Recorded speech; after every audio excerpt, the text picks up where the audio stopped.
Well, hello, everyone, and welcome to Bedford. Nick and Astis, Steve Beals with you. It's FNL Gridiron here on Friday Night Lights, New Hampshire. It's presented by Beals Insurance. New studios. Same building, but we moved downstairs. A little more spacious down here, a little more professional.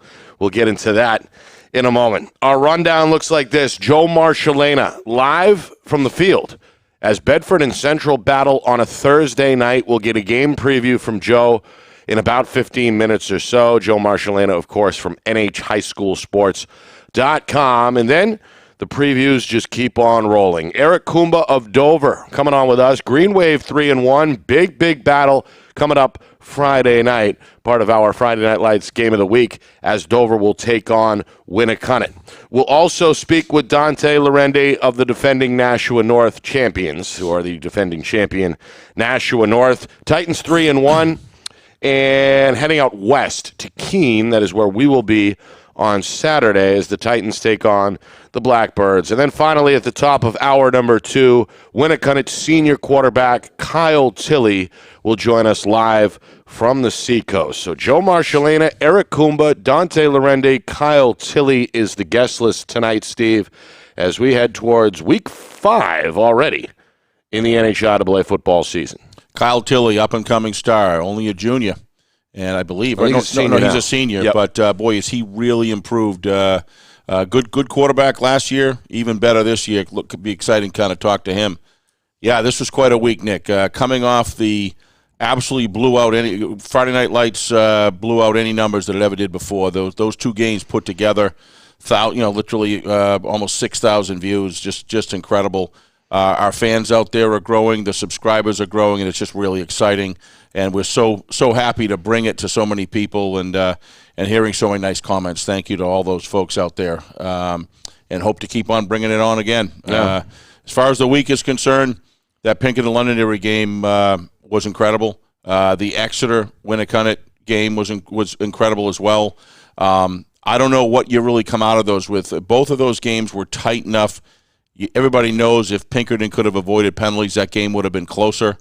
14-7. What more can you ask from a great Exeter and Winnicott team?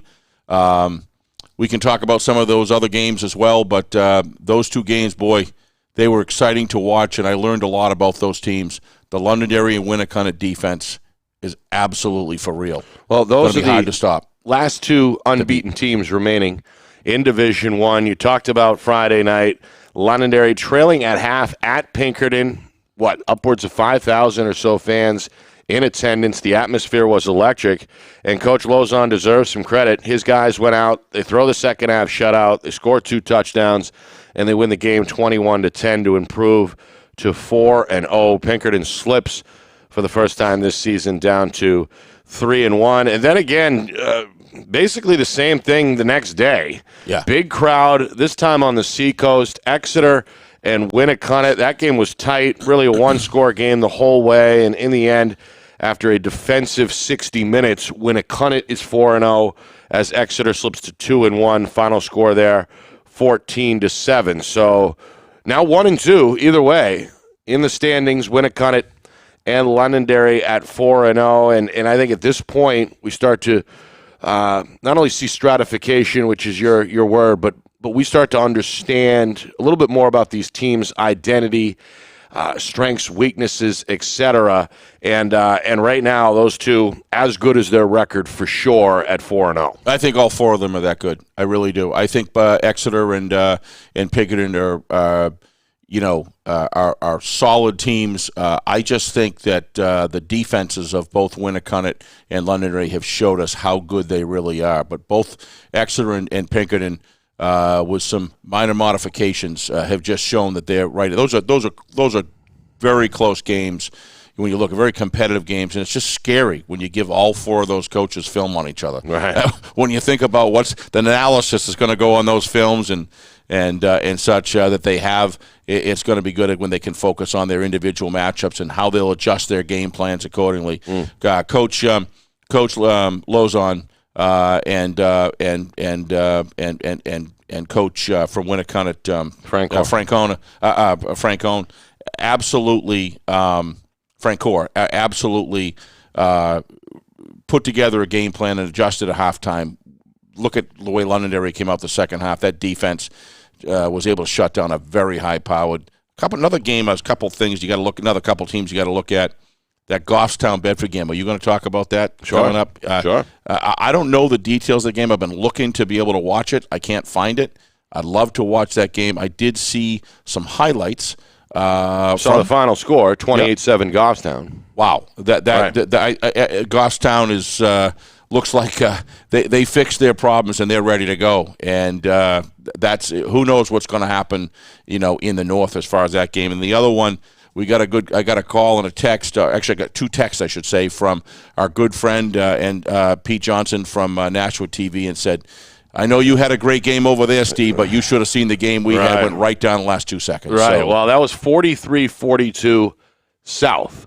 And that was after the Purple Panthers had trailed really most of the way. They get their first win. They came into that Battle of the Bridge, the North-South rivalry game, at 0-3. So they get their first win. They hand North their first loss, again in a high-stakes, high-scoring affair, 43-42 South in the final seconds. Steal one from North, and the Titans now at 3-1. They will take on Keene, as we mentioned. It'll be our first trip on Saturday out west to Keene High School. The Blackbirds are 2-2, following a 21-14 win over Wyndham. As Wyndham slips to 1-3. Other scores: Dover. Again, we'll talk to Coach Coomba coming up. They are 45-0 winners over Spalding. That game was played last Thursday, so an extra game or an extra day of practice this week to get ready for Winnicott for Dover. So they rebounded nicely following their loss a couple of weeks ago against Bedford. Portsmouth, they continue to roll as well, 48-28 over Concord. I'm not the least bit surprised about that. That Clipper offense seemingly right back on schedule after being shut out in Week 3 against Bedford. They put up 40-plus for the third time in 4 games to start the year, and they are now 3-1. And finally, BG, another big output for the Cardinals as they collect their third win, 48-35 over Merrimack. Tomahawks were gunning for their second straight, but they fall to 1-3. Other news and notes from Division I: Central and Memorial canceled. Against Central, they haven't played since, I believe, Week 1. Back on the field tonight in Bedford. Joe Marcelina on the scene. He'll give us a live interview, a live preview coming up in just a few minutes. So your thoughts overall, Steve, on any of those other teams in Division I that we saw? There's quite a few 3-1s. There's a lot of 2-2s. Again, parity seems to be the key word this year when you talk about D1. I really want to see Coach Coomba's team, Dover, Nick. They have beaten Spalding 45-0. I know Spalding's struggling, but it's still 45-0. If you look at the Bedford game, you look at the inside of that. That game was at Bedford. It was early. No doubt, Coach Coomba's improving that team every single week. Lopez Sullivan's a very interesting guy to watch. Not just a quarterback; he's an outstanding safety, and he's got a great cast of teammates with him that are all state material. I'm really looking forward to seeing that Dover at Winnicott. And seeing how Winnicott responds after coming out on top. Are they just going to further stratify themselves, or are they going to find themselves in a horn-locked game, with Dover? It's very possible, and it's going to be at Winnicott, and it's okay. I think it's fair to say we're going to be there. So hopefully, folks will tune into that game, because that's going to be, if you're into Division I, that's going to be a game you're going to want to watch. The only other thing I was at about Division I, the experience on Friday night. In Londonderry ranks up on Derry. In Derry. The experience that the Pinkerton Academy put on, the fan base, the spirit, on both teams, the bands coming together, people singing the national anthem so loud, 6,000 people, the color guards.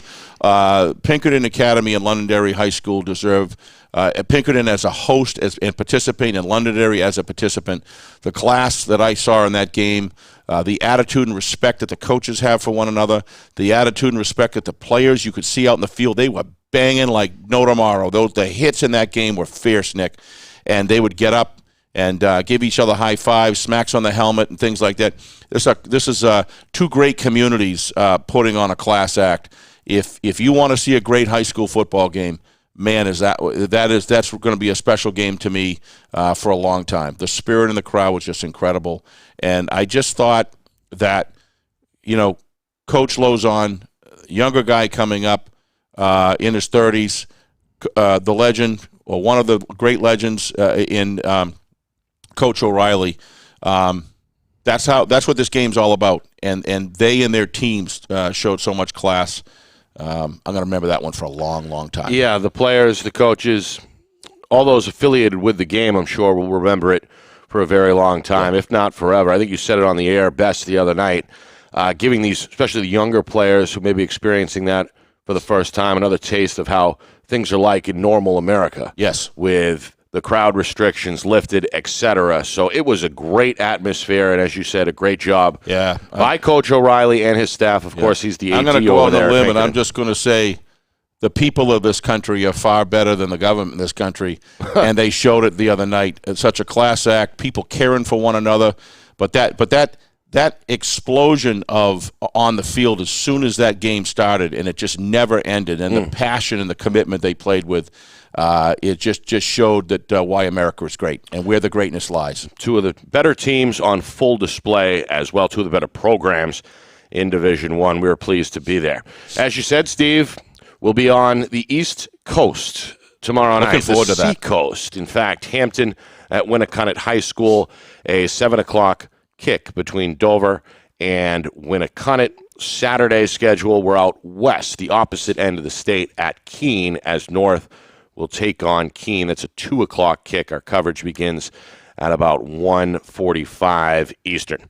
All right, we've got a live game preview from the field. Joe Marcelina of NHHighSchoolSports.com. We will ask him what Bedford needs to do to get back on their winning ways, get back to their winning ways. And Central, after a long layoff, can they capture their first win of the season in upset style? We begin there with Joe next. You are watching FNL Gridiron. It's presented by Beals Insurance. Our broadcast today, as it always is brought to you by Beals Insurance Agency, with locations now in both Bedford and Londonderry. Whether you need home, auto, or business insurance, Beals Insurance will get you both the price and quality coverage that's right for you. Just call 603-471-9999 or visit BealsInsurance.com to request a free quote and start saving money today. Again, that's BealsInsurance.com. Is your company interested in showcasing your brand to thousands of high school sports fans across New Hampshire? If not, why not? And if so, let's go. Friday Night Lights New Hampshire is seeking sponsorship partners. It's the perfect way for your company to get out in front of the moms and dads who make up our community. Help us help you, and we can grow together. If you're interested in partnering with Friday Night Lights New Hampshire, then email us at fnlnhmedia@gmail.com. That's fnlnhmedia@gmail.com. Join our team today.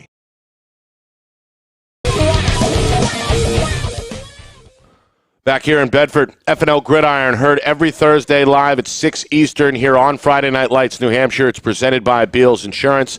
I'm Nick Anastas. He's Steve Beals. Eric Coomba, head coach of Dover, coming up in about 15 minutes or so. Dante Lorende of Nashua North at 6:45. And then Kyle Tilley, senior quarterback for Winnicott, will help us close down the show at the top of hour number 2. But right now, live from the field, Joe Marcelina in for the Thursday night football game between Central and Bedford. Joe, of course, of NHHighSchoolSports.com, joining us on the phone. Joe, good evening. How are you? Good evening. I'm doing all right. How are you guys? We are good. You saw Bedford take on Goffstown in week number 4 and lose that game 28-7. That was surprising to many, given that Bedford seemingly had gotten back on the right track, winners of 2 in a row following their opening night loss, at Winnicott.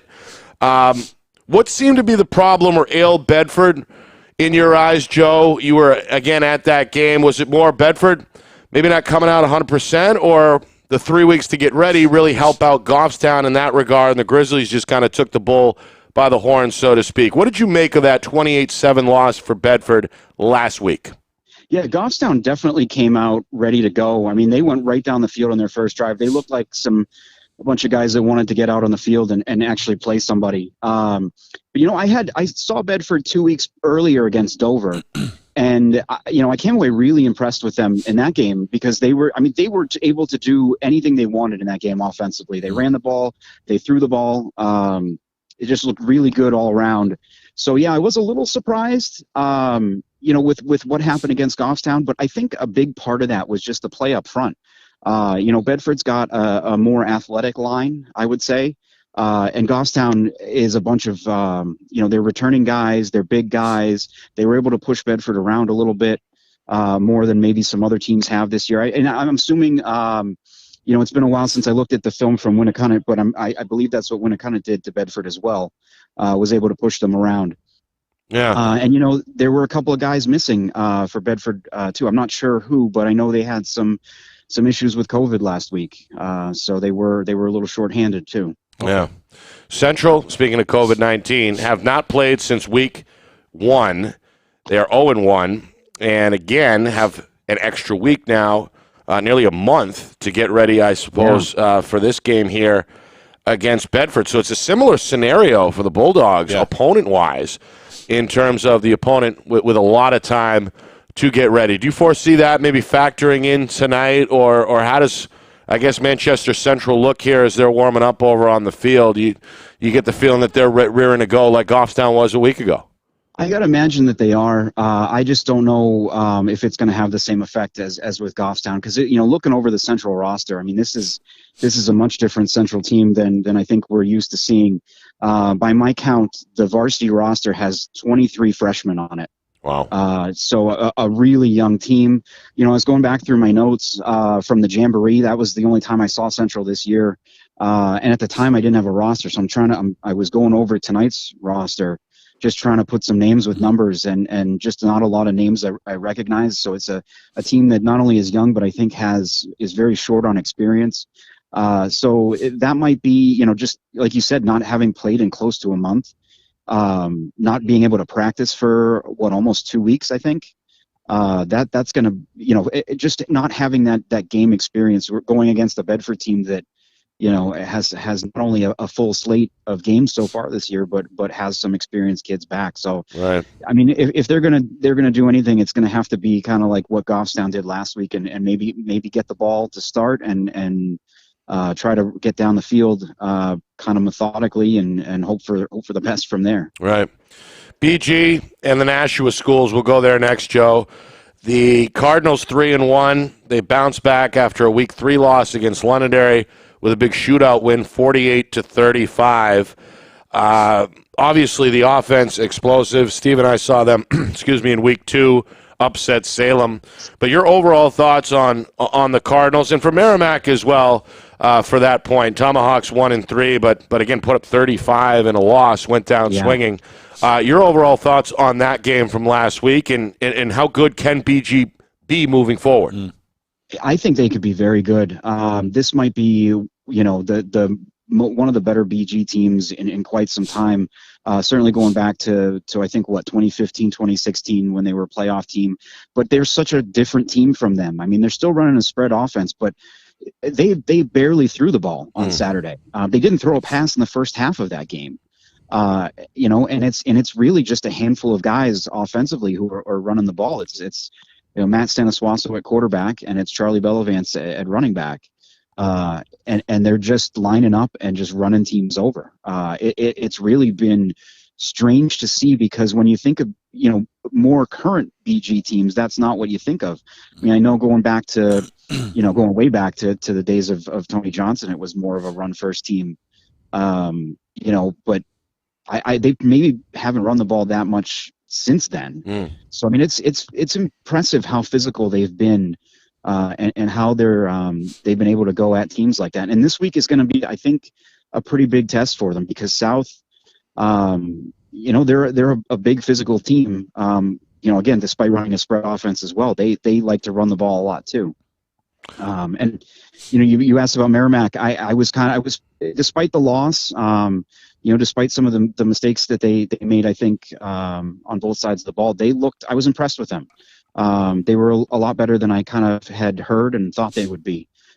So I think I mean, they may not be a playoff team this year, but I think they're gonna be a problem for some teams.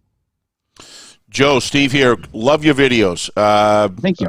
Really enjoyed the lacrosse videos throughout the season last year, and really have enjoyed. I've been able to see a lot of the football this year, and anybody who hasn't gone on, check them out because it's first-class work. So appreciate that, Joe. Quick question. Dover, you saw Dover. Dover's going into Winnicott, okay? Didn't come out too good with Bedford on Bedford's home field.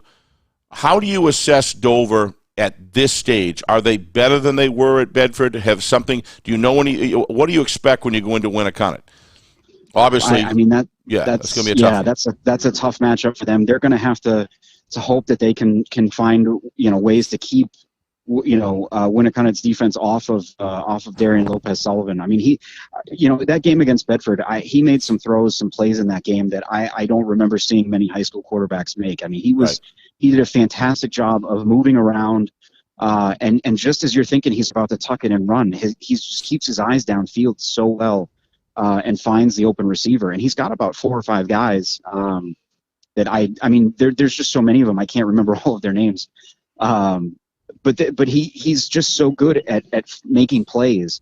They're just going to have to find a way to get him the time to do that. I think that's the biggest thing.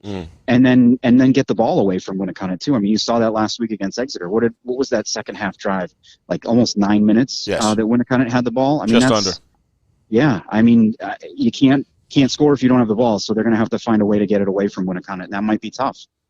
Winnicott, Pinkerton, even though they played each other, Winnicott, Exeter, Pinkerton, and Londonderry, they seem to be just all those teams. Even though Exeter and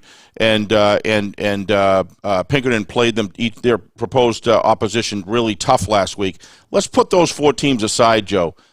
Who do you think is the next team after those, if you were going to go along with what I said, who's the team that you say, boy, watch out for them as we move towards the second half of the season? Man, it is really tough because I would say everybody that's left at some point I thought was that team. At the beginning of the year, I had Salem and Goffstown 1-2 in my poll. That certainly hasn't panned out for different reasons. I thought Nashua South was going to be. I thought they'd be 3-1 after the North game. Instead of 1-3. North, I did not expect them to be where they are right now, just given the number of guys that they had to replace. Right. I guess to be honest, it's probably one of Goffstown, Salem, or Bishop Girton at this point. Right. I think one of those, and I would probably lean towards Bishop Girton, largely because of just the matchup they're going to get if they're able to win that conference. They could end up being a semifinalist just because of having that home game, depending on who they play. Joe, you've been watching coaching for a long time. Last question. One of the things, I'm going to throw this up, then I'd be interested in your response. The young coaches that I see here in Division I and in Southern New Hampshire are just continuing to impress me. What are your thoughts on this new young crop that's coming in? When I say under 40, let's just say, what are your thoughts? Are you seeing the same thing that I'm seeing? Because they just have impressed me incredibly. Yeah, I mean, you're getting some fresh blood in the mix. I mean, guys who are hungry to get to the level that a lot of these coaches that we're seeing step away had reached. At Londonderry, Jimmy Lozon's already gotten there. Nick Hammond at Goffstown, was in the final last year, and he's done a tremendous job. And he's a guy. His drive, his compete level is just, as a coach, is. There aren't many that match that. He's just so into what he's doing. And it certainly doesn't hurt being a younger guy. I imagine too. You maybe don't have or have a little more time on your hands because I'm not entirely sure. But yeah, some of these guys, it's been a nice refresher to see that there's a new kind of generation of coaches that are that there's not really that too much of a drop off. I hope from some of these legends that we're seeing get up there. Any insight on how the playoff structure is going to go, Joe? Because I know you keep your ears close to the ground on that. Yeah.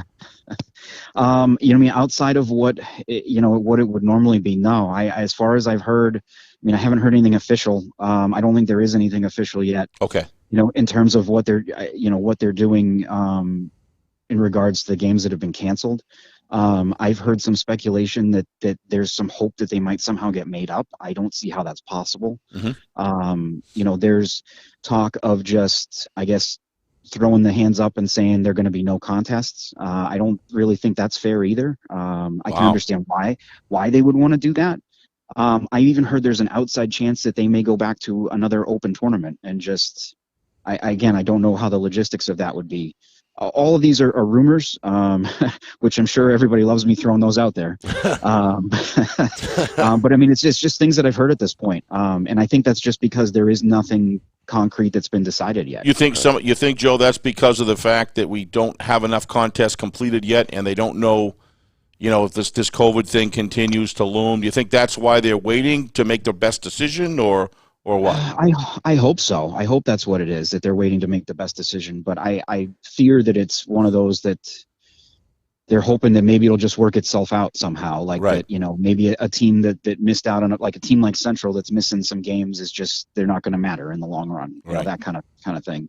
I really hope that's not the case. So I mean, it's kind of disappointing. And I will take, I'm not throwing this all on the NHIA either. I was up at the media day. I didn't even think to ask the question, what are we going to do if there's games canceled because of COVID? Because right. I think all of us want this just to be over, and right. it's not. So, I mean, I think though it was a little too optimistic to not have anything lined up. Yeah. Yeah. Well, we're in unprecedented waters. We'll continue to feel our way through it together. Thanks, Joe. And we appreciate the update, and rumors or not, we enjoy the information for sure. Enjoy the game tonight, Joe. Thanks for jumping on before kickoff. We certainly appreciate it. Look forward to checking in with you again down the road for sure. Absolutely. Yeah. Thanks for having me on, and thanks for thanks for having me on. We'll be seeing you. Again, that's Joe Marcelina of NHHighSchoolSports.com. That website, again, is NH-highschoolsports.com. Coming up, Eric Coomba of Dover, one of the contenders in Division I, trying to slay a giant this weekend. They're on the road at Winnicott tomorrow night. We'll be there, of course, for that 7 o'clock kick. Our coverage gets underway at about 6:45 Eastern Time tomorrow night. Coach Coomba, David versus Goliath. Can they get it done on the Seacoast in the division? We begin to find out next. You're watching FNL Gridiron right here on Friday Night Lights, New Hampshire. It's presented by Beals Insurance. Our broadcast today, as it always is brought to you by Beals Insurance Agency, with locations now in both Bedford and Londonderry. Whether you need home, auto, or business insurance, Beals Insurance will get you both the price and quality coverage that's right for you. Just call 603-471-9999 or visit BealsInsurance.com to request a free quote and start saving money today. Again, that's BealsInsurance.com. Is your company interested in showcasing your brand to thousands of high school sports fans across New Hampshire? If not, why not? And if so, let's go. Friday Night Lights New Hampshire is seeking sponsorship partners. It's the perfect way for your company to get out in front of the moms and dads who make up our community. Help us help you, and we can grow together. If you're interested in partnering with Friday Night Lights New Hampshire, then email us at fnlnhmedia@gmail.com. That's fnlnhmedia@gmail.com. Join our team today.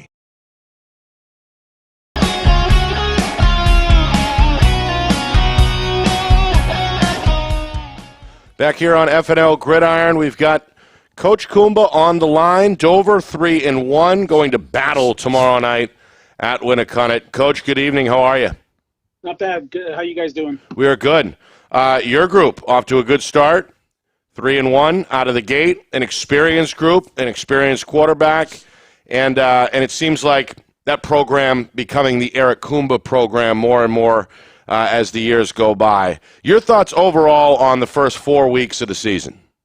I agree. I think, we're fortunate enough to be in a position this year where we have 8 guys who've been 3-year starters, so they've played a ton of football. and they've been in the situations that we're starting to move ourselves into now as we get into the meat of the season. And top to bottom, we're back. Dover football is back to playing 3 levels, which is great. There was a span where they weren't playing 3. The numbers are in the mid to low 70s. Wow, which is a great spot to be in program wise, and to have the veteran leadership that we have with guys who have played a ton of football makes it a lot easier top to bottom. To continue to build the program up. Well, you got to take credit for that, at least to a degree, right, Coach? I mean, you came over from St. Thomas, 2 championships in the back pocket, and all of a sudden the numbers turn around. All of a sudden your team puts itself back on the map with some success last year, including a win, by the way, over Winnicott, including a win over Exeter. How'd you do it, Coach? What's been the secret to the success, number-wise and results-wise, on the field? I think, first off, building this back, trying to get the program size up. We were fortunate enough to have a pretty, strong presence in the youth programs. That was the first thing I did right away I have a couple of guys on my staff that came with me from St. Thomas that are heavily involved in the youth program. So there's that gap was bridged pretty effectively and efficiently, so that now that the kids have the insight into what's going on at the high school, so it's not a kind of a whole new experience. It transitions and transitions seamless from 8th grade to 9th. And then, for us to kind of be ahead of the curve where we're able to be competitive in the situations that we are, coming off a year where COVID kind of ran rampant all over the place, and we missed out on playing 2 of our 5 games we should have had, but still were able to go 3-0 in the regular season, beat Exeter for the first time in a few years, beat Winnicott. For us to beat 2 programs like that in the same season was something Dover High School hasn't done in a while. No. So these kids are excited about the possibility of being on a different side of history that the classes before them haven't been able to be on. Coach Steve Beals here. Hey, thanks for coming on. I want to tell you the hospitality that Dover showed us when we were there twice last year was just wonderful. And go ahead. Especially in a COVID year, being able to tune in and watch games. I know my parents out in PA, they love the ability to watch my games whenever they can, because they can't always travel up. So we appreciate what you guys do for the state, and specifically for us more than anything. Yeah, we really enjoyed being out there, and the athletic director was just terrific for Nick to work with, and just laid out the red carpet, and we appreciate it. And boy, there was no doubt after those 2 games that Dover football was back. Green Wave are cranking. Congratulations. I know as a former coach, getting numbers like that is just tremendous. To get in the 70s, the things that you can do, the competition for the spots, playing 3 levels of football. So congratulations to you and your staff and the school overall for getting those numbers. Question I had, where do you see this team now from the time that you walked off of the field in Bedford? What's happened since then that has made you guys so successful since? I think, a lot of times, especially working with teenagers, and kind of early on, we had a pretty good August practices and going through scrimmages where, we competed at a pretty high level, and then you come out opening night against Memorial, and, it's an emotional environment. We come out, we score a touchdown second play of the game, and, teenagers tend to kind of ride that emotional wave, pretty high. They get pretty high on it, and, after a night like Bedford, you kind of come crashing down, and it puts things in perspective for not only us as a coaching staff, but the kids on the field. Guys have, like I said, their experience. They played a ton of football, and the last time they experienced a loss happened to be in the playoff game. And then, other than that, they've kind of been on top of the world a bit. So for them to, walking off the field that night, it was humbling for us as a program, and it put things in perspective that we're not quite where we want to be yet, and we allowed us to take a step back and start to focus on the things that we were lacking, and work on it and start to begin that process of trying to get better every day. Let's talk about Lopez Sullivan. Boy, did I enjoy watching that young man play football last year, not just offensively, also at safety. Just incredible young athlete to watch, and he seems to be an excellent teammate and seems to have the leadership skills that other guys were tapping into. Let's talk about his skill set as you face, arguably, anyone could argue, the number 1 team right now in the state. We Nick and I did the game, and our staff did the game in Exeter, And wow, that defense is fast and they swarm. I'm sure you've watched tons of film on them. How do you see your team able to go against that defense, and then in particular the skill set that Lopez Sullivan has to help you do that? Yeah, I mean, so you going into a game like this where there's a very high level of familiarity between the two programs. I mean, even despite COVID, we were able to play each other twice in back-to-back years. So there's some comfort there. But in these situations, going on the road as you go play the number one team in the state, and I saw that we creep back into the top 10 as well. Kind of puts a little bit of a spotlight on a night like this. And as a coach, these are where you earn your stripes. Mm-hmm. You got to really work to put your kids in situations that they're going to be best successful at. I always use the analogy: if there's a brick wall there, you're not going to continually run into it because that's not going to work. You got to find a way to get around the wall. Exactly. Yep. So so as a coaching staff, we put together plans that we think put our kids and the things that they do well in the best spots to be successful. And then we've also stressed all week to KYP. We always use that. Know your people. Know the guys you're going against. Understand what you're trying to do and what would make you successful in those situations. And on Friday night, we always tell them the work's done. Now it's time for you to go out have some fun. And Lopez Sullivan, how does he stack up against that fast Winnicott defense? Because he has a lot of unique skills at quarterback. Your thoughts on that? Yeah, I think Darian, obviously as a coach, fortunate enough to coach, in my opinion, the top 4, top 5 athlete in the state of New Hampshire. Agreed. A fantastic quarterback, and he's played a lot of football there. But I mean, quite honestly, he might be better on defense. He was our leading tackler so far this season. He had a pick 6 last week against Spalding. He's lifted his ability and his playing speed to a level that we've yet to see with Darian coming into this year. He's playing the game a lot faster. Everything's kind of slowing down for him, and he's able to make some plays that a year ago Darren wasn't able to make. And that, as a coach, that makes my game planning and play calling and overall, looking over what we're going to do each week, not even just this week, a lot more fun. Yep. And allows you to be a little bit more creative, and because that you have someone that can do some things that are pretty unique across compared to others across the state. Well, best of luck to you. I'll send it back to Nick, but best of luck to you, Eric. We really enjoy watching the competitiveness of this Green Wave, and we're going to be there. I don't know if you're aware. We're going to be there on tomorrow night, Friday night, and we look forward and expect a great game and wish the best of luck to you. And these two teams are going to delight the audience, I'm sure, the fan base for sure. So good luck. I appreciate it. Thank you, Coach, as well, and good luck tomorrow. Nice, sounds good. Looking forward to a good night in Hampton tomorrow night. Good luck. That again, Eric Coomba, head coach of the Dover Green Wave. We are on the air live Friday night, full 1080 HD. It's presented by Beals Insurance. 7 o'clock, the kick. Our coverage gets underway at about 6:45. And you're right, Steve. I mean, these are two of the better teams. We talked about D1 East all season long. Over the next couple of weeks, kind of a round robin out there in terms of Exeter, Dover, and Winnicott. So it should be a good game. 3-1 versus 4-0. One thing you're not going to have in this game is run out of stamina, because both of these teams are in excellent shape. I watched Dover even on reruns.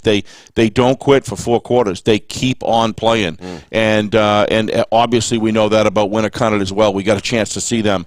I'm interested in the matchup, because there's a lot of good athletes on both teams that are going to swarm to the ball. I think it's going to come down, like so many games do, to the protection that they can provide Lopez on the running game. Can Lopez can they provide him a lane that if he pulls the keepers, can he get downfield and move the sticks? Right. That defense of Winnicott is tough.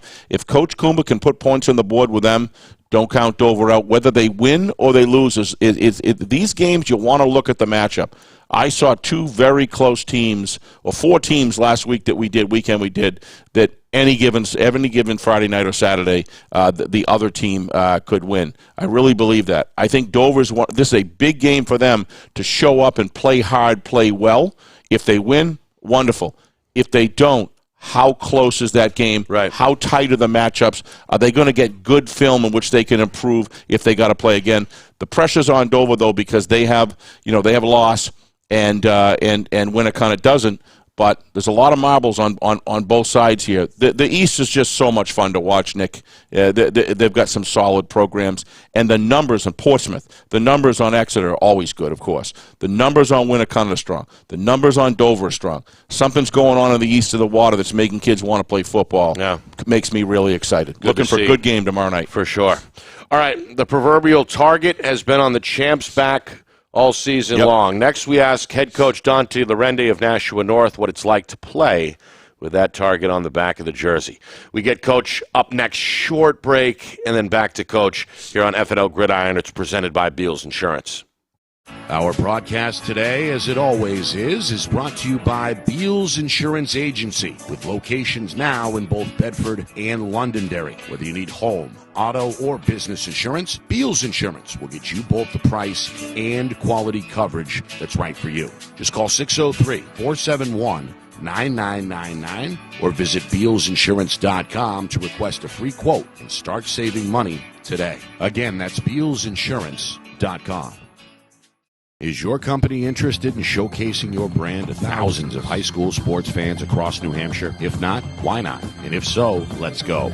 Friday Night Lights New Hampshire is seeking sponsorship partners. It's the perfect way for your company to get out in front of the moms and dads who make up our community. Help us help you, and we can grow together. If you're interested in partnering with Friday Night Lights New Hampshire, then email us at fnlnhmedia@gmail.com. That's fnlnhmedia@gmail.com. Join our team today.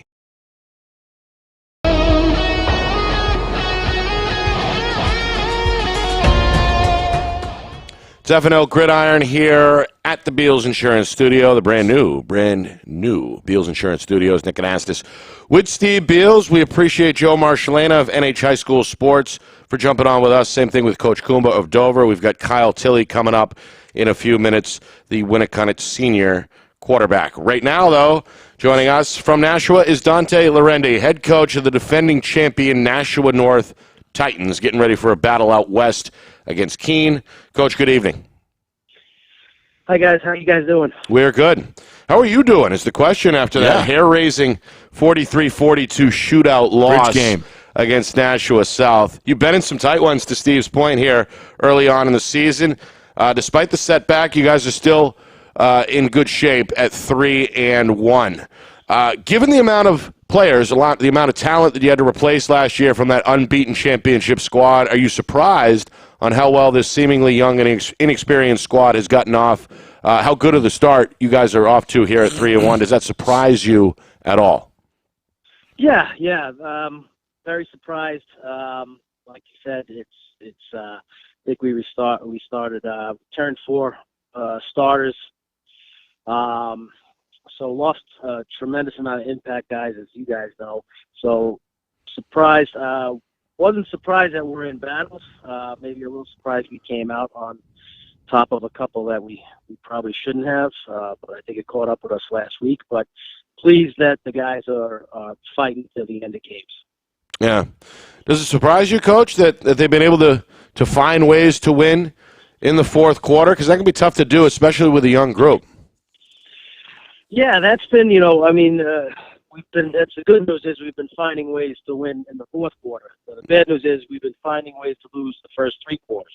So we need to kind of get that buckled down, and that's part of the growing pains and the inexperience is, it shows itself, and sometimes we are not playing with the highest football IQ, and that's been hurting us a lot. But that's what happens. It's kind of the price of success, I guess. We've had some pretty good success over the last couple of years, but a lot of those guys that left took up a lot of playing time over the last 3 years. So there wasn't a lot of room for the guys on the field this year to get a lot of meaningful reps over the last couple of years. So we're missing that kind of experience, game, battle-tested piece, and we're getting into that. We're getting on-the-job training this year. Yeah. You and your staff obviously brought home the bacon, won the championship last season. You got to enjoy it, I'm sure, during the winter months in the immediate aftermath, and then I'd imagine once the weather got warm, it was time to get back to business. How did you use that experience to your team's benefit? Was it something that you kind of, I don't know, kind of dangled over this group, used it as motivation, used it as an example of prestige for the program?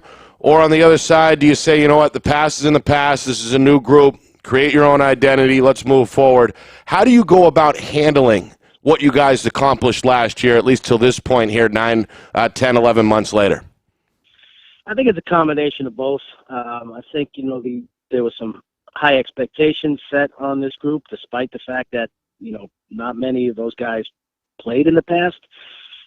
So you kind of just say, hey, you guys have raised the bar as a program, or the last couple of years we've raised the bar, so the expectations are high, which is a good thing. And then yet kind of keep around and kind of have to humble them and say, hey, guys, remember, as far as tremendous impact, as far as on the field and actually making the plays, there wasn't a lot of that year. So the expectations are you still have to prove it. No one's going to,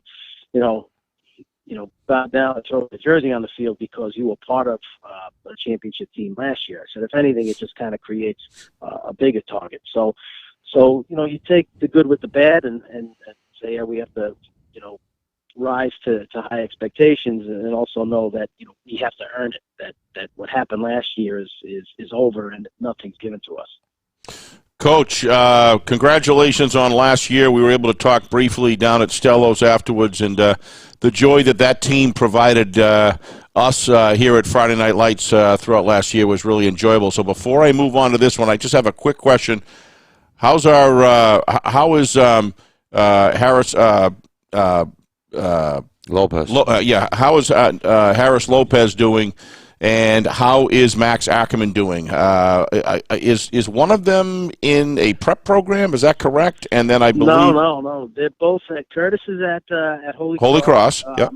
He traveled the first couple of games. I know that he made the travel squad. Good. He was in on some two deeps as far as special teams goes. I know there's a really, really talented kid in front of him who I think is a senior, but he's doing well. He's assimilating well in school and seems to like it and good. Is competing very well. And Max is down at Curry, and Max is actually getting some playing time. He's playing defensive line. I think he had a sack a week ago in one of the games, and they're also using him as a tight end and short down and goal line situation. Tight end? Wow. Bring in the beef. I don't think Yeah, he actually caught a touchdown in a scrimmage. So, give them both our best regards from Friday Night Lights, will you? Just great young men to enjoy and watch, and great leaders, and et cetera. And boy, it's like having a couple coaches out in the field, really, for you. So they were. They helped make me a lot better coach. So I'm too. So you're sitting there 3-1, could be 4-0 with a couple with a field goal that maybe in the last 2 seconds. Pete Johnson called me up, or was texting me, I should say, and told us it was just a barn burner of a game. It was just tremendous, right down to the wire, and lived up to the bridge game expectations. As you come out of that game, looking forward, going into take on the Blackbirds, what are your thoughts on Keene? Also a 3-1 team. They're only lost to BG. 2-2. 2-2. Excuse me. 2-2. I thought they were 3-1. I just told you that, Nick. I can't believe I forgot that. That's right. 2-2. What do you see ahead of you there, and how do you think this young group you have matches up? I see a greatly improved team from a year ago. We didn't face them a year ago, so 2 years ago. Yep. Greatly improved team. I know Coach Patno does a great job, and you could tell. You can tell now, his program, you can really see it underneath them. The kids are playing with confidence. They're physical. They're running around. They're competing. This is not, and this is what we told, our guys, this is not the Keene teams, that haven't been good in the last couple of years. They're back to being the tough physical teams that are running around, playing with confidence. And it's a tough matchup for us. It's a real tough matchup for us. We're young up front, trying to rotate in a lot of guys, and they make it really difficult. So this is going to be, and always going out there is always difficult. So it's going to be a tough battle. What do you see in Keene as their strongest suit that you point? What do you have to? What have you reviewed on film and said, hey, look, this is something we really that they do very, very well, defensively or offensively or special teams for that matter? Yeah, the linebackers and running backs are very physical. They run to the football defensively. They get after you. They're not. They get after you. They're aggressive. They're aggressive on both sides of the ball, and they're really, really physical in the box. So we have our work cut out for us. Yeah, and Keene's a tough place to play, I think. I think they have, they're kind of like the Goffstowns of the world. They have that special nest out there that they play in, and you drive a long distance away to get there, and then all of a sudden you get off the bus and you feel far from home. Do you know what I'm talking about there? Because when my sons played, that's how I felt when we went out to Keene. Yeah, no question about it. No question about it. I love playing there. They have a great kind of high school atmosphere there. Last time we were out there, they had a couple of the student, rock bands playing cover songs in pickup trucks, and wow. I don't know if it was some kind of homecoming for them, but it was a really great atmosphere. We're going to have a beautiful fall weather day, so it should be a great day for football. Well, we'll be there. We'll be there tomorrow night, Coach, and look forward. Saturday at 2:00. Okay. We'll be there. We look forward to seeing that matchup. We love following Nashua North, as you well know, and best of luck on Saturday, and we look forward to seeing you. Great, guys. Thank you. And as always, thank you guys for what you do for the football in the state. Have you been watching any of them? I've been clicking back and forth and all right. a little bit. Good. I know how, you guys are great, and I know the kids love it, and the attention they get, it's first class, so we appreciate it. Well, congratulations on being 3-1. Good luck next week. And we appreciate the kind words as well, Coach. Good luck on that drive out there, and good luck Saturday afternoon. We'll see you on the field for sure. And thanks for coming on. Guys. Thank you. Thank you. Again, Dante Lorende, the head coach of the defending Nashua North Titans. All right, a student athlete is on the other side, a 2-year starter, a senior quarterback. The unofficial leader of the Winnicott Warriors joins us next here on FNL Gridiron. It's presented by Beals Insurance. Our broadcast today, as it always is brought to you by Beals Insurance Agency, with locations now in both Bedford and Londonderry. Whether you need home, auto, or business insurance, Beals Insurance will get you both the price and quality coverage that's right for you. Just call 603-471-9999 or visit BealsInsurance.com to request a free quote and start saving money today. Again, that's BealsInsurance.com. Is your company interested in showcasing your brand to thousands of high school sports fans across New Hampshire? If not, why not? And if so, let's go. Friday Night Lights New Hampshire is seeking sponsorship partners. It's the perfect way for your company to get out in front of the moms and dads who make up our community. Help us help you, and we can grow together. If you're interested in partnering with Friday Night Lights New Hampshire, then email us at fnlnhmedia@gmail.com. That's fnlnhmedia@gmail.com. Join our team today.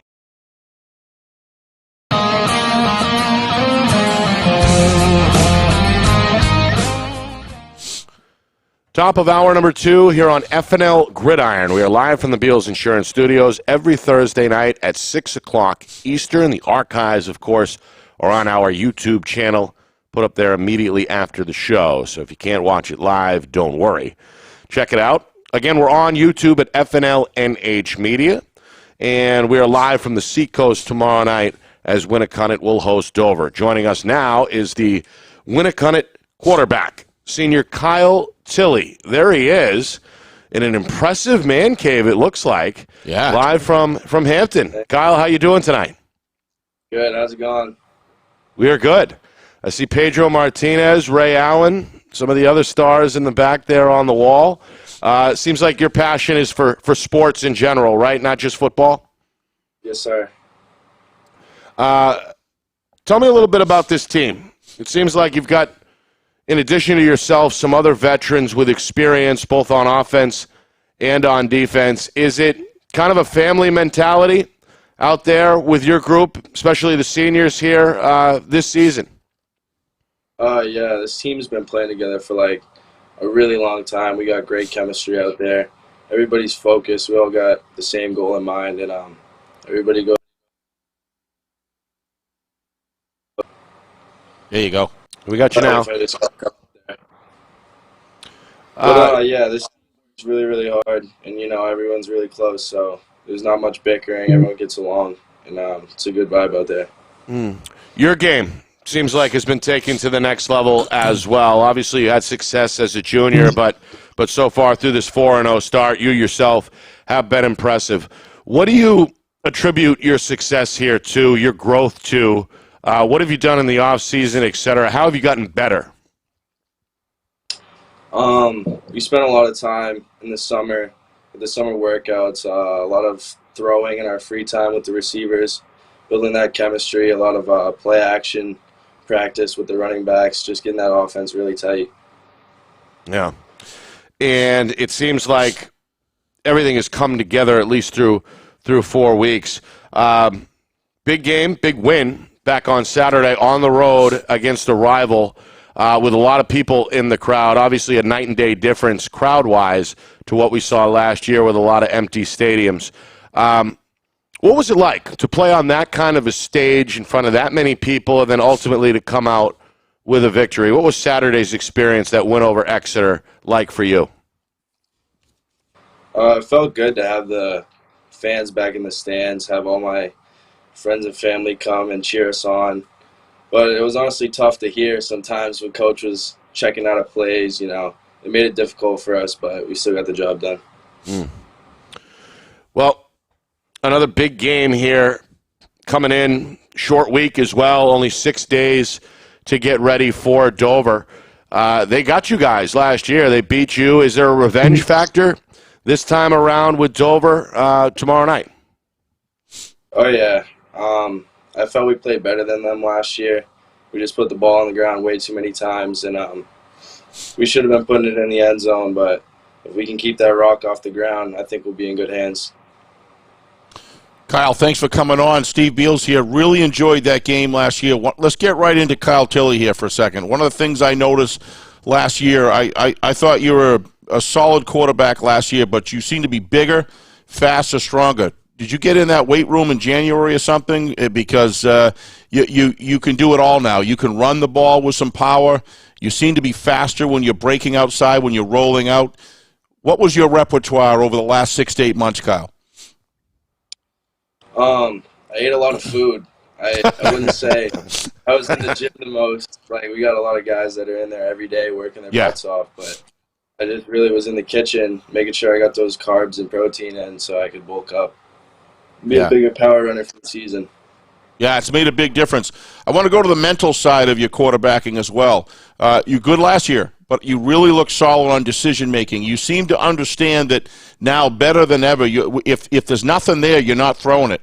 And you're doing something out for the ball, or even just get back to line of scrimmage and start over again. Is there been any off-field training, or is it just having more reps? What is it? Because the decisions that you're making, I think Michael from Bedford does a great job at decision-making as well. I think you're right up there with him. So what happened, like, from not that you had any trouble last year, but it just seems to be really fine-tuned this year?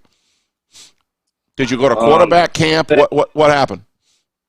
No, I didn't, but I'd say it's really just staying calm and slowing down the game in my own head and making sure that I make the right read and getting the ball in the running back's stomach, all the little things that maybe we didn't do last year, keeping the team calm in the huddle, not letting adversity get to our teammates, and just staying together when things get tough.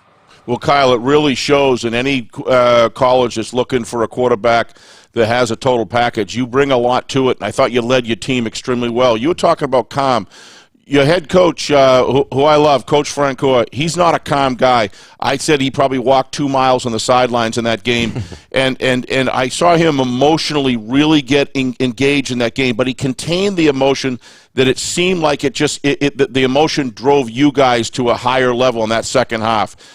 How's your relationship with Coach Francoeur? Because when you come off the field, come back on, it looks to me like it's very good. Oh yeah, our relationship's pretty good. He's like a father figure in football for me. He's always been a really good guy. He's always got our backs with everything in school, outside of football, whatever we need, he's got us. So it makes it really easy to get along with him on the field. Let's talk about Dover, Kyle, before I leave here. What do you feel when you look especially from the quarterback position? What are their strengths? What are the things you got to watch out for? And then where do you feel like you guys have an edge on them on the offensive side of the ball that could help you succeed as you look forward to tomorrow night? Well, we know Dover's got a good quarterback. We know what he's capable of. We know he's shifty. We know he can throw. But if we can keep him inside the pocket and crash down on him, we'll be all set on defense because, as our coaches say, defense wins championships and offense wins games. So, and offense-wise, I think we're just going to pound the ball. We're going to keep it on the ground, and we get yards. Our running backs average 4 to 5 yards every run. So if we have to, we'll run the dive. We won't even be reading it. We'll just punch it down the middle and try to get yards every play. Stay on schedule.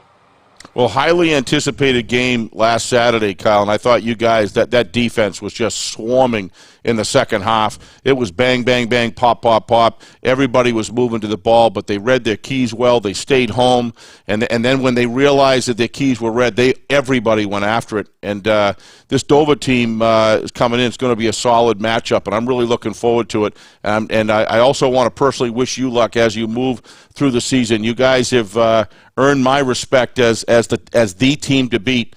Dover's going to have their hands full, and we wish you luck and wish Coach Frank Core as well. Yeah, I want to give a lot of credit to the defense there for that game and overall as the season goes on. And I appreciate you guys giving us our respect. And I respect you guys, and I like what you guys are doing coming to these games. It means a lot. Well, thank you. Thank you, Kyle. That means a lot to us as well. Yeah. Kyle, final question here before I let you off the hook. What would a state championship mean to you? Man, I don't know. That's a big question. We're just taking it week by week right now and trying to get better every week. So obviously that's the main goal, but I'm trying to keep my head focused right now and focus on Dover so we can get closer to that goal every week. Sounds good. That would be a lot, but we got to take it week by week right now. That's the answer I was hoping to hear, for sure. We'll be there tomorrow night, Kyle. We're looking forward to a great matchup and a great game. We love coming to Winnicott. We'll be up there in the home side stands enjoying every bit of it. So best of luck to you, and go home, if it's going to be a little cooler, go home, have a hot chocolate, and watch it afterwards. All right, thank you. I appreciate it. Thank you, Kyle. Best of luck, bud. That's Kyle Tilley, Winnicott senior quarterback. Live from the bedroom, it looked like, on the eve of another big game for Winnicott. Boston sports fan, obviously. Yeah, sports fan in general, for sure. I read what I said, Nick, about his decision-making this year. I think that's his greatest. Obviously the bigger, faster, stronger, that's a critical part. You expect that with a high school athlete as they get into that junior, senior year. But Kyle's done more than just physical improvement. He's the choices that he makes for his team. He's kind of like that Ben Roethlisberger type that tries to do what he does well, but not make decisions make great decisions of sometimes of what not to do. Right. And his risk aversion during the conditions of a game have impressed me from what I've seen him. And I expect some good things out of him tomorrow night and in the future. It's going to be a good matchup to watch, he and Lopez Sullivan, two good quarterbacks going at it with very different styles, I might add. It's going to be interesting to see that contrast.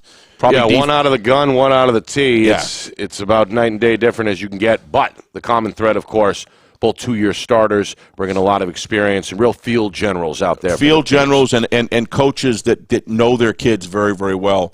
Coach Coomba, you can see that his team reflects the flavor of his coaching, and you can see that Winnicott, especially defensively, reflects Coach Franco's passion for the game. Right. And that high. And by the way, when I say walking 2 miles up and down the field, that's a compliment because he's got that Lou Holtz type mentality. We're here to play football and nothing else. I really love the fact when the quarterbacks go off the field. I talk about that. I know it's probably too much, but Kyle and Franco, you could see have a good relationship, and right. Kyle's that mission guy on the field and does a great job. So great having him on. Yeah, and again, final reminder, tomorrow we're on the Seacoast. That's a 7 o'clock kick. Our coverage begins at about 6:45 Eastern Time as Dover looks to slay the Giant and hand Winnicott their first loss. Saturday, of course, we're on the other side of the state, on the western border, the western front, as Keene will host Nashua North. That's a big game in D1 West. Keene seems like they are back at 2-2. Which North, is great. Of course, the champs at 3-1.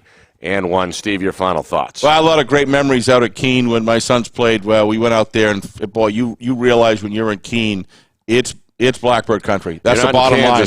You're not in Kansas anymore. You are in Keene. So I'm looking forward to being out there. So generous to allow us up in the press box, Nick. You were able to get that. That's really appreciated because get a good view of the game. Looking forward to that. And then just another one of those Titan games between Dover and Winnicott on Saturday afternoon is just going to be spectacular. On Friday night, tomorrow night, and then Saturday afternoon in Keene. That game tomorrow night, I'm really jacked for. And you could tell talking to Coach Coomba, he's ready as well. I wouldn't want to think about the hours of film that he's been able to watch because Winnicott's been filmed a lot this year, so he's had a great opportunity to see them. Keep in mind as well, Dover played last Thursday. Yes. So they have an extra day, 8 days essentially to get ready for this game, while Winnicott That's a good point. played Saturday. Yep. Only has 6 days to get ready. So preparation means an something. Extra 2 days in comparison to his counterpart, Coach Frank Core. So either way, chess match, as you mentioned, we expect that from the dueling head coaches from the sidelines, and, of course, two physical teams, traditionally physical teams, squaring off on the field. Coach Francoeur proved to me he knows how to do adjustments. That's always looking the better coaches in the league, their ability to come out in the second half and do adjustments. And I just also want to say, Coach Ball and the Exeter Blue Hawks, don't count those guys out for once. That was a 14-7 game against a high-flying Winnicott program. Exeter's going to go back to the drawing board this week. I don't expect anything less than continued improvement from them as well. Right. We could see that same matchup again. Yeah, they're not going anywhere. They're not going anywhere. I'm sure we'll see Exeter at some point soon. All right, want to thank our guest, Joe Marcelina. Check out his stuff online, nhhighschoolsports.com. That's nh-highschoolsports.com. We appreciate him coming on. Same thing with Coach Coomba of Dover, Coach Lorende of Nashua North, and finally Kyle Tilley of Winnicott. Also, Bo got a win last week. That's right. Coach Cohen, congratulations with everything they've been through. Coach over Cohen, Sauhegan. Over Sauhegan, which is no easy task. So to Coach Cohen and the town of Bo that has been going through some very challenging weeks, congratulations to you and your football team. The courage that must have taken to keep coming back every week. And for your community and for the terrible loss that community is and folks have taken. So congratulations to you guys. Yeah, absolutely. And Bo going to be a player in Division II moving forward, I'm sure. We'll hear from the Falcons again. No doubt. All right. That's about it for us. We'll see you tomorrow night. We'll be at Winnicott, 7 o'clock kick on Friday Night Lights, New Hampshire. This has been FNL Gridiron, presented by Beals Insurance.